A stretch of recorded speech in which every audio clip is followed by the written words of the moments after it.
Count us in, bro. 1, 2, 3, 4.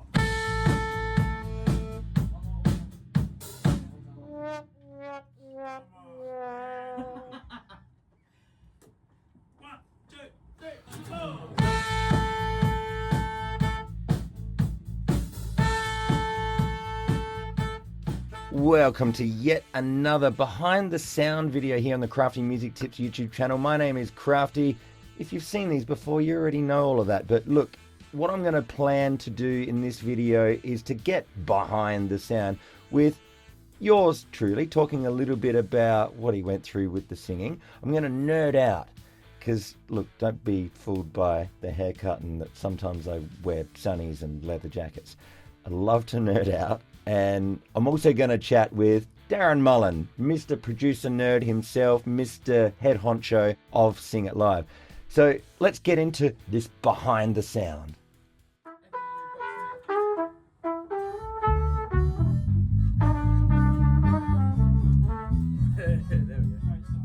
All right, so yeah, as you can see here, I've got the sheet music. I've just got the chords here just to show you that, yes, it is a classic 12-bar blues progression.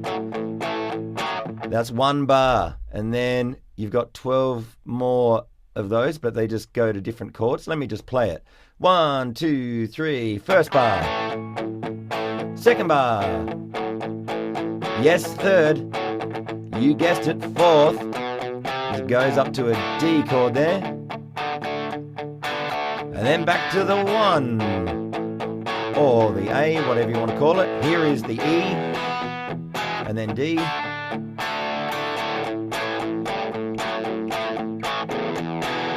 Yeah, there we go. So that's the 12-bar blues progression that just repeats itself over and over again. Like every 12-bar blues progression usually does, it usually repeats over and over and over again.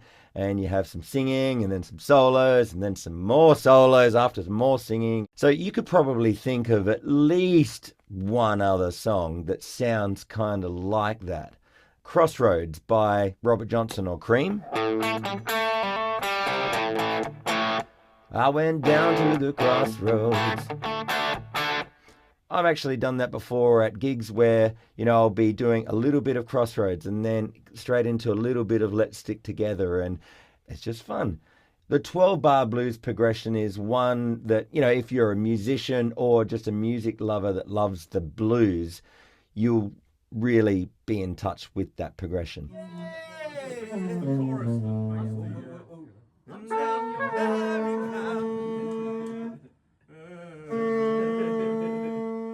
Now, the melody as a singer that I had to go through learning, you know, in many ways this song's really quite simple just because of the, you know, same chord progression and the same melody basically just repeats itself. But I didn't find it super simple straight away. I had to go one step into nerding out, into making sure that I was able to make sense of it with this thing here. Nerd! All right, so as you can see here, we've got, and now the marriage vow. So straight away, like over an E chord here, and now it doesn't sound that crazy if you just play the melody by itself. Because in the key of A that the song is in, and now it sounds quite normal, but it's not being sung over an A chord. It's being sung over an E chord, an E7. And now that's how my brain tries to make sense of this stuff. I go, like my brain would feel more comfortable with, like, and now the marriage vows, something like that, because they're notes of the chord E. But yeah, so it's not being straight off the bat. It's, yeah. So I found that really quite tricky. Once I got my head around it, I was fine. But looking at this further, you can see, right, so if you don't know anything about music theory, one thing I'll just tell you is that ones, threes, and fives are usually what make the chord of a major chord anyway. So, okay, so we've got a 5 there and a 1. So that's pretty normal. But then, so that marriage vow, not marriage vow.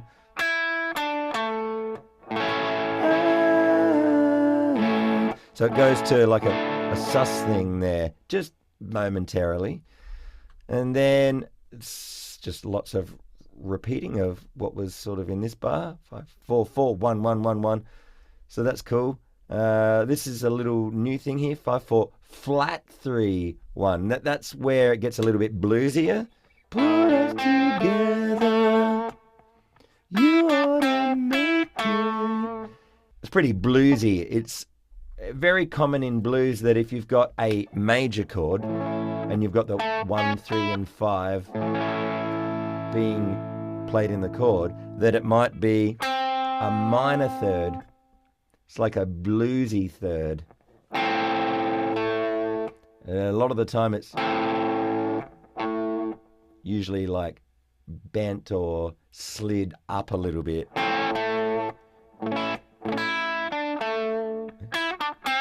Yeah, so it's just kind of going down a minor pentatonic scale there.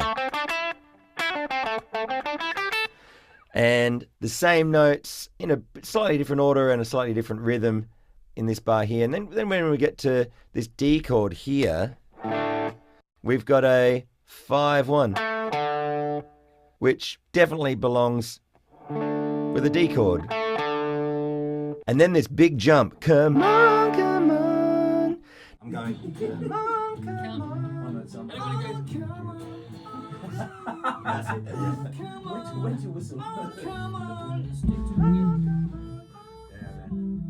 Now, I found this very weird, that this note here, come on, this on here, which is not a part of a D major chord. And I like it, and I wouldn't change it at all. But I guess the point that I'm making is that this stuff, it didn't make sense to me straight away.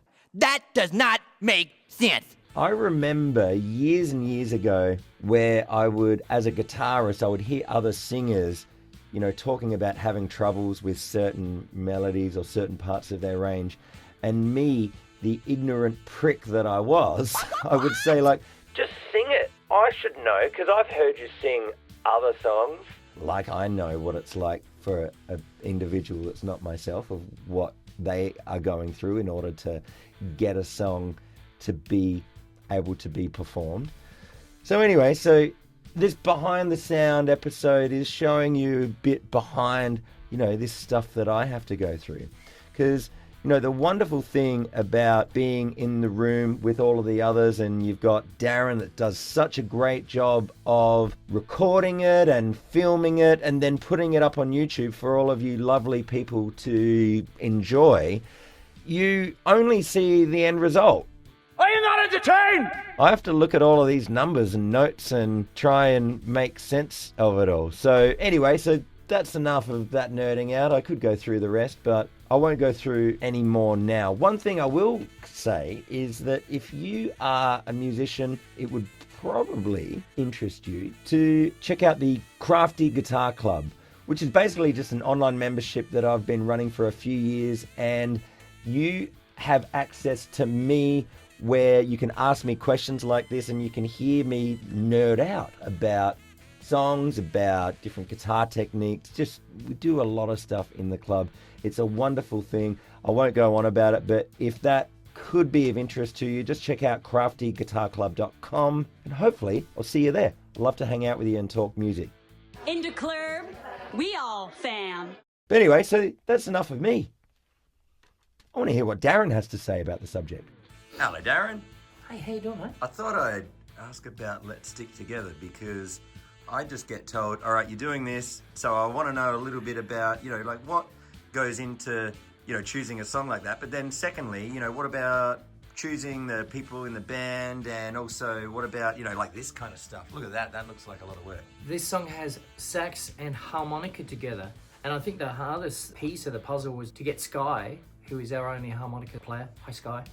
you know, I needed that single note hit plus a girl to do the cry out, and then, you know, harmonica solo just fit perfectly. So we worked around her and your availability, and everyone else sort of came together there. But it's really that element of getting the sax and trumpet and harmonica all playing one note perfectly. That is the hook, one note. How cool is that? Yeah. It's pretty crazy if you think about it, isn't it? That it's a one-note riff. If you're getting paid per note, Per note, yeah. They're not meant to be in tune with each other. Oh, good. Because They're not meant to be. Well, I mean,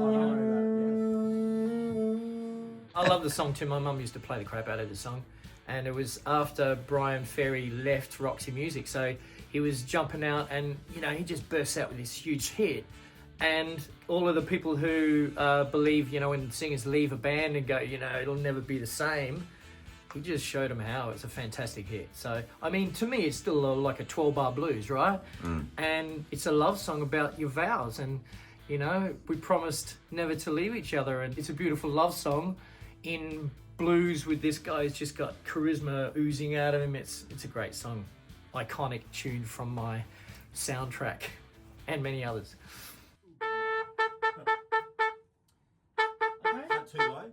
Oh, yeah. And I've got them the right 1 and 2 and 3. Yeah, it's good. And so what about the mixing? Looks like a lot of work's been done here. Oh, look, I think the mix is really getting that blend of the harmonica and the sax, getting that exact sound.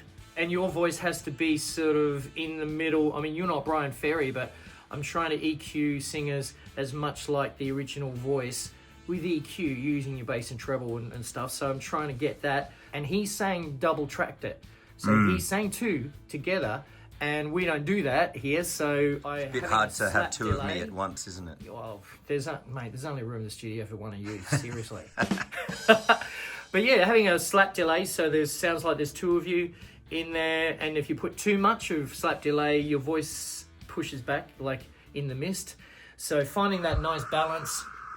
Plus we've got Jan playing the Les Paul, and it's got like status quo rocking on in the background compared to the original. It's got this extra bark, and that also competes with your vocal. It was a lot of fun mixing. I love this song, and I think, you know, punching between all my speakers and then out in the Mazda, and yeah, it was fantastic. Because the front of house guys never put the harmonica player through the front of house anyway, so... I swear that's the note that I'm supposed to play. That is the note. Okay. I don't know how to tune music.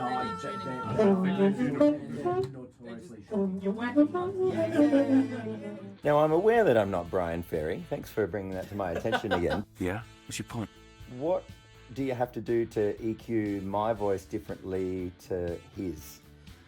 Every singer, when they sing an E sound, there's a certain frequency between 2K and 4K that is your signature E sound, and it's what a sound guy's always trying to get rid of. It's the eh. I cut heaps of it out in this song to get, because he has no honk. Yeah, he's probably a bit warmer. I'm probably a little bit kind of Almost sharper like an or Elvis-y bitier. type of voice. Yeah, It still yeah. has husk in it, so there's lots of air, but Yeah. I've really cut deep into that E. So So what frequency was that for my future? I think about guess- 2K, a really Right. big dip in 2K. Yeah. So, and it's about Yeah.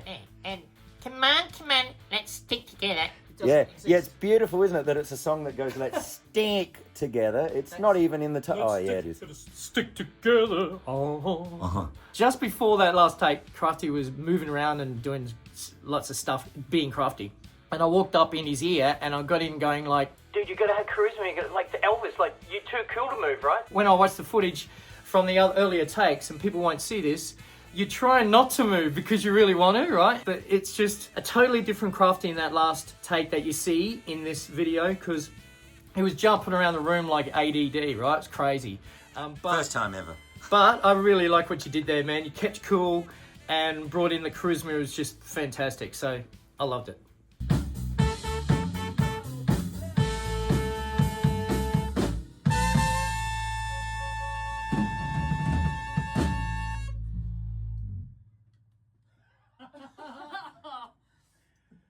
What's that?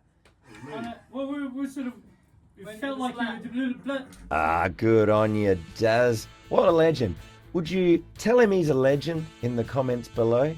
Without him, I would have nothing to talk about because he's the one that ever so generously asked me to sing this song, which I thoroughly enjoyed. I hope you enjoyed it as well. Just remember that if you're interested in guitar and nerding out about music, that you can hang out with me. Just go to the craftyguitarclub.com website to find out more. So I'd love to see you there. And one thing I didn't mention earlier is that currently I'm offering the first month free. So quick, before that offer ends, go and check it out. Now, this is one of the many Sing It Live behind the sound videos here on the Crafty Music Tips YouTube channel.